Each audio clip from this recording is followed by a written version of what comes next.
I think you've got to be really careful with both sides. Obviously, you don't want to be cooking people, but on the flip side, you want people to be ambitious and you want people to be trying. And I think it's about being brave and giving people the space to fail.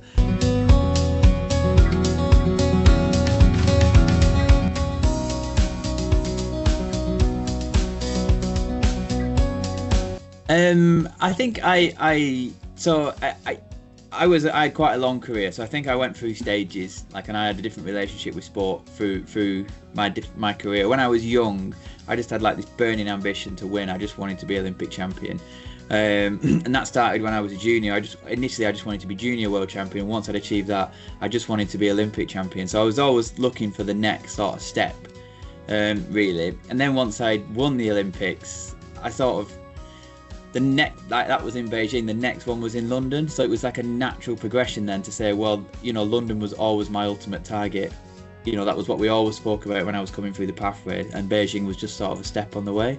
And so that was quite a natural thing just to go into. So early on, the steps were quite natural, and I just had this burning ambition. It was drilled into us from a really young age that London is the target. And so I just sort of chipped things away there. And then once I'd won in London, then I think my relationship changed a little bit there, and actually I just realised that I actually quite like winning. I mean, winning's just really good fun, isn't it? And so I think that then from that point I started to just think, actually, I just want to win as much as physically possible. And so that was sort of the attitude that I had going into Rio then, that I just wanted to win. And it was really cool because obviously me and Laura started to get, we got together post London, and that was we did it together. So my relationship with sport totally changed there, because I was doing it with someone else. We were doing it together, and we were just sort of enjoying being successful, really. And then after Rio, I was a little bit cooked, I think, at Rio, and I got through it, even though bizarrely I was physically at my best, and that was my best Olympics. I just sort of, I was a little bit cooked, and I just stepped away and never intended on coming back. But after our first child, Laura always planned on coming back, and we set our garage up as a gym and everything, and we did everything so that she was ready to come back, and I was never really going to do that, and I was just going to go and do something else. But then when she started training, I started to think, actually, I missed that. And then so post Rio, I think I enjoyed the sport. I realised I actually just enjoyed doing it, and actually it wasn't even about winning. So going into Tokyo, I was quite relaxed and quite happy with, that I may not actually, and it was a completely different experience. And in a way, I think I enjoyed that Olympics more because I just loved the processes. And so to come away with a win after that as well was obviously like the icing on the cake, really. So yeah, I think my relationship with success sort of changed, and I just sort of learned new ways to sort of motivate myself to get back on, and over such a long period of time. And so yeah, I think, like I say, and I think I finished in quite a nice place. I think because I finished enjoying the sport, I think a lot of people walk away from something that's so intense, and it's quite easy to walk away totally cooked and almost want to turn your back on it. But I think because I'd taken a break after Rio and then come back and actually learned to love it, I think I feel like I left with a really healthy relationship with my sport.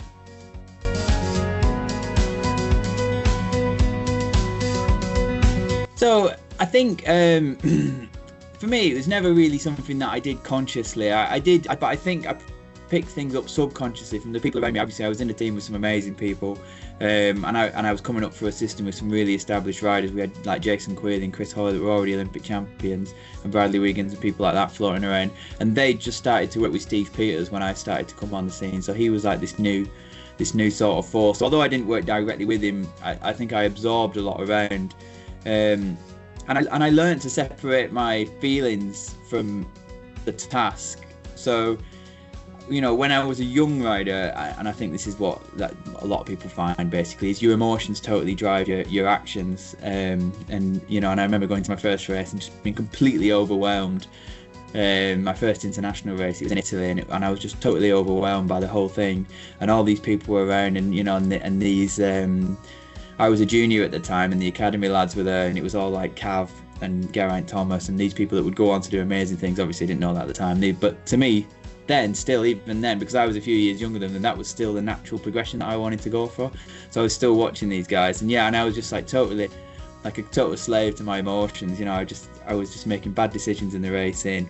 I was like stressed and things like that, and I learned really quickly, I think, to separate my feelings from what I did. So then the next year, when I went into the junior world championships again, I was able to really sort of, box up makes it sound really unhealthy, but really sort of think, right, this is how I feel, and that's one thing, but this is the task that I'm still going to do. Because at that point I'd invested so much energy to be at the level that I was at, that I didn't want my emotions to override the outcome. And so I was able to say, right, I've worked really hard, so I'm going to make sure I do everything I can to get the best possible outcome on the day, sort of regardless how I feel. And then over time I just got so good at controlling how I feel that I would, you know, obviously you always get nervous, but I would say by the end I almost didn't notice it was there, you know, because I was so focused on what I was doing, and just working through the checklist of what I need to do to get myself in the best place possible.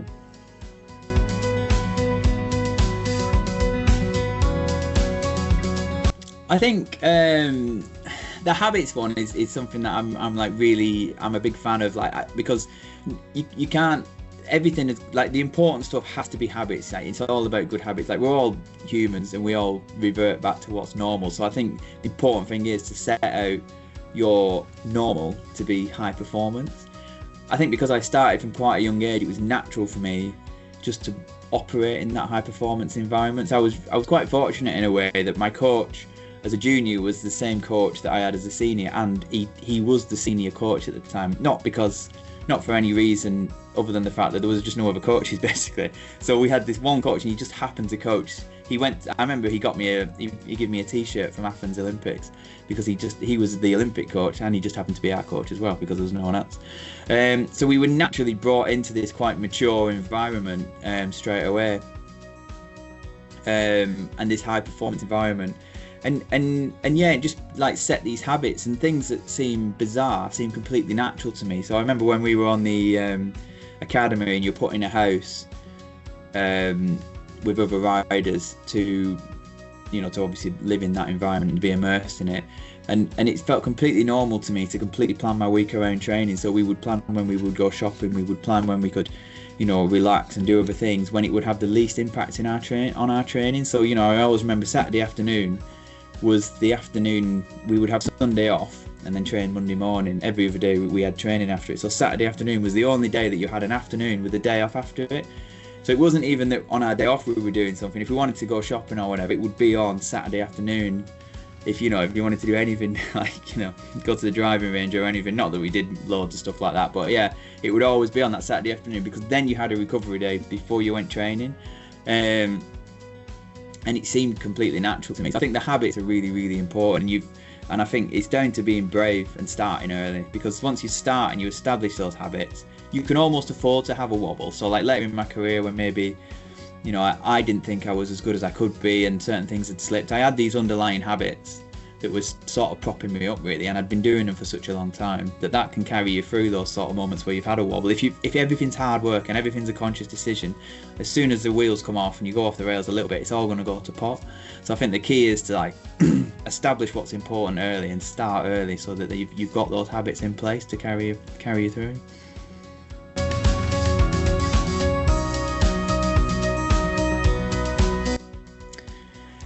So I mean, you always say you learn more from failure than you do from success, and that was certainly true of me. I had some pretty tough races when I was first starting. Like I say, I had this burning ambition to be successful.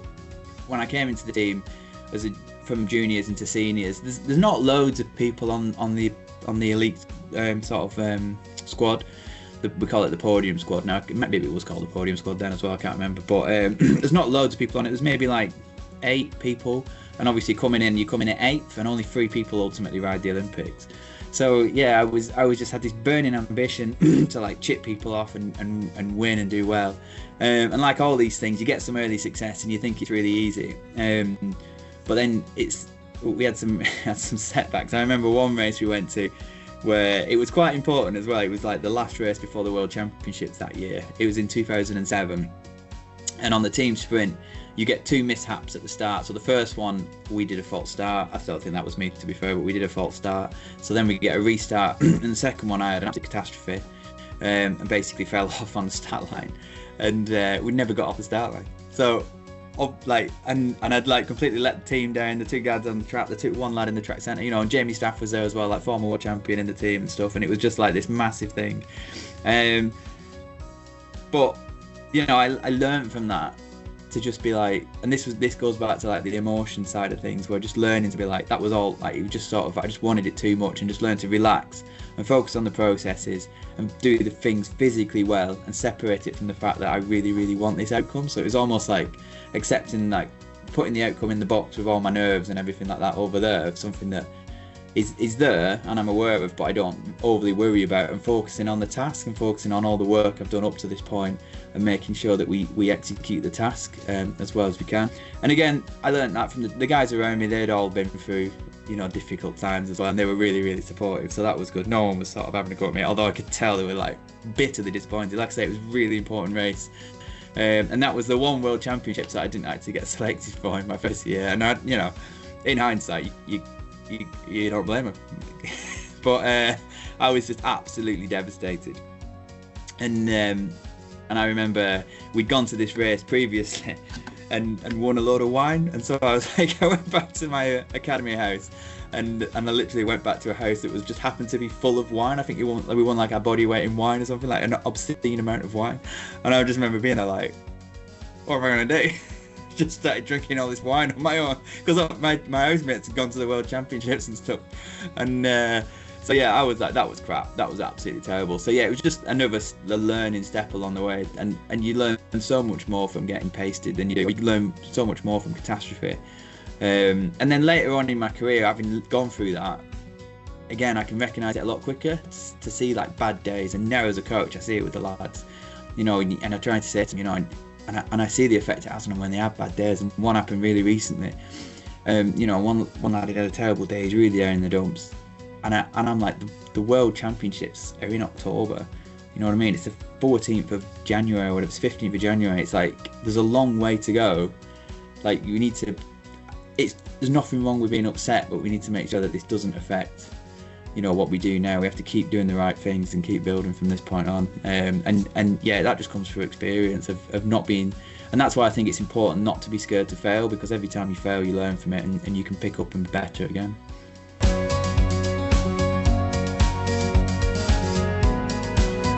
So like teamwork is just it's the same in any scenario. I think whether you're on the thing with sport is, and I love sport, and obviously Law is the same, and so we always throw our kids into sport, not because we want them to be amazing sports stars, but just because we want them to, because we've learned so much from sport. I'm not massively academic. I didn't do loads in school, but I've learned almost everything through sport.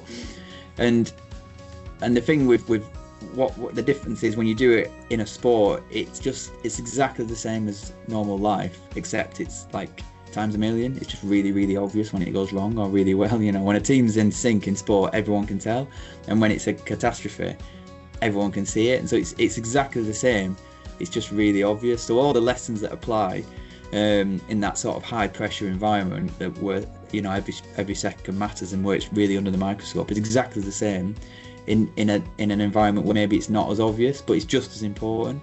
So I think the general principles are cross over, and it's really important to establish that sort of environment to set the scene for what you want to achieve.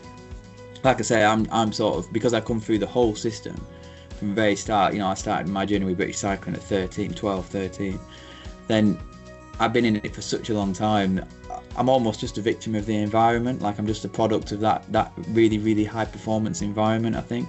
And I learned all that just through being around it. So yeah, I think it's just about, if you want a certain thing from people, then you've got to sort of look at the environment they're in, and you've got to try and put them in a place where they'll naturally do that. For us, it was never a chore. It was always natural, because the environment we're in was really high performance and it was really clear. So it's just, once you've got those clear parameters and those clear goals, and then it's just about how you build the environment around it to get what you want from it.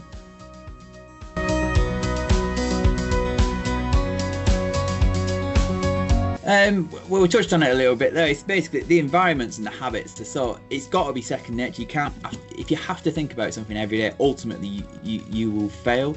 It's sort of like the same when we talk, when experts talk about dieting and things like that. It's all got to be natural. It's all got to be habits. You've got to think about the environment you put yourself in as much as the decisions you make. Willpower is important, obviously, and willpower can carry you a long way, but ultimately you will fail. So you've got to think about making as fewer decisions as possible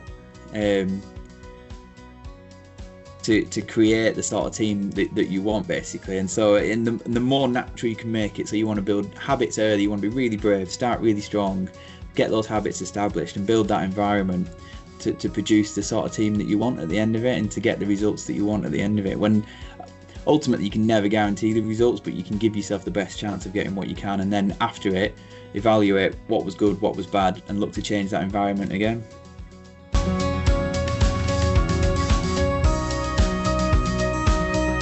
So to achieve success, you need both, basically. You need to have that burning ambition and that intensity that almost isn't normal. The people that do it in sport, thing is with sport, everything's times a million, isn't it? Everything's exaggerated. So it's not normal to be so obsessed with every little detail. But that has to be coupled with consistency. And that's where a lot of people fall down, I think, particularly in sport. It's every day that has to happen. Everyone can be intense for a short amount of time. We see it in the gym, don't you? Go down the gym, you'll see loads of people smashing themselves for half an hour or whatever, but then they go down the pub and have a few beers, and there's nothing wrong with that.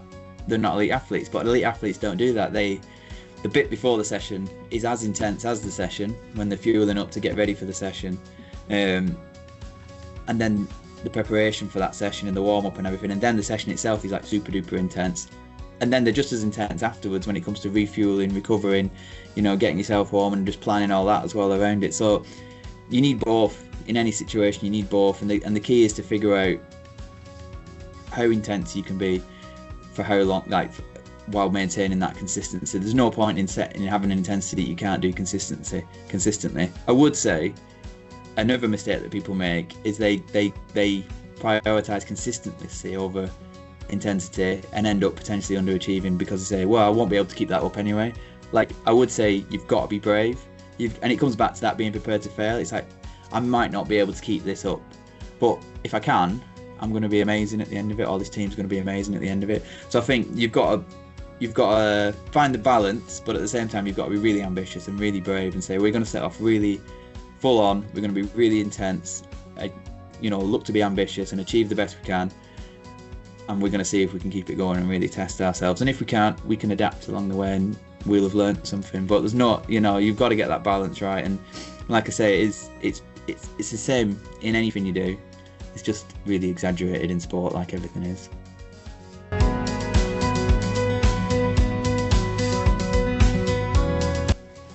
So this is about getting the balance right, isn't it, between the intensity and the consistency. So like anything, if you set off, and it comes back to, I think if you can create things as natural as possible so that it doesn't feel as intense. So to me, I never felt like my life was super intense, although from the outside it probably looked like it was, because I was in it and I was immersed in it, and to me it was habit. So it comes back to that, if you can build the environment and the habits, actually, to the people in it, it won't feel like super duper intense, like you're under a microscope. So you can be quite ambitious with that and what you think people can do, and people will respond really well in that environment if you set it up well, and they have a clear role, they have a value, and they know exactly what they're doing and what the purpose is. And then, like I say, if you have wobbles along the way, look, you can fall back on those habits, and you'll only go back so far, even though you're not consciously on it as much as you were at the start, because you've got those habits, they're sort of carrying you through. Look, I'm not an expert on burnout or anything like that. It seems quite a modern word to me, but I think you've got to be really careful with both sides. Obviously, you don't want to be cooking people, but on the flip side, you want people to be ambitious and you want people to be trying. And I think it's about being brave and giving people the space to fail. And if someone's cooked and they need to take a break, that's fine, actually. If they've if we've tried hard and we've started too hard, that's fine. There's nothing wrong with that. And it's just putting all the things together, really, I guess. And you can't be scared to fail. You've got to be brave, and you've got to create the environment. And if someone is cooked, then maybe you can look at the environment. Maybe it's not quite. Maybe it's harder than it should be. Maybe we haven't established the habits as well enough. Maybe the environment's not good enough, or maybe we just need to step it back a peg and figure it out as you go. And it's just adapting. I remember when I one of the things my coach always used to say is like the best plans are fluid. So we always used to sit down and we'd plan the year, or we'd plan the 4 years, whatever. There's always a plan, and we never follow it because obviously over 4 years, and I do it now, we've got 4-year plans. We're 1 year in, and we've completely changed it after 1 year because the best plans are fluid. We've learned so much in this first year. We've learned about the group of lads we've got. We've learned about the challenges. We've been collecting all this data as we go, and we've adapted as we go. So yeah, the best plans are fluid. So be brave at the start. Try and set that environment, and then just be aware that it might have to adapt. And that's it. Well, not that it might have to adapt. It almost certainly will adapt as you go.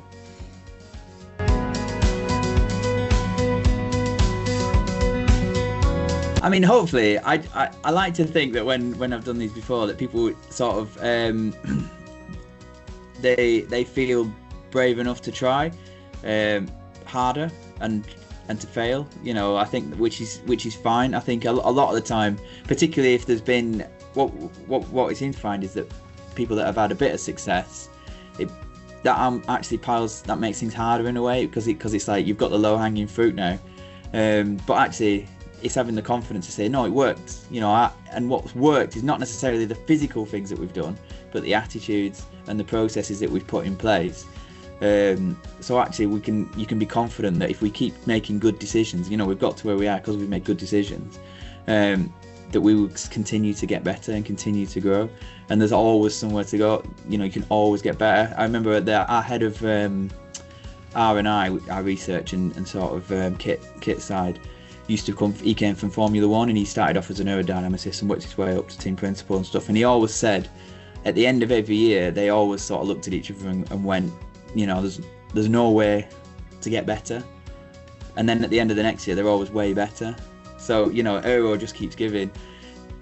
It was sort of what he learned from that, and what I took from that. It's the same. You know, you can always get better. You know, athletes are getting better all the time. Equipment's getting better all the time. Our understanding of training, fueling, just people in general is getting better all the time. Our tools around that are getting better all the time, so you can always get better, and there's always room to grow.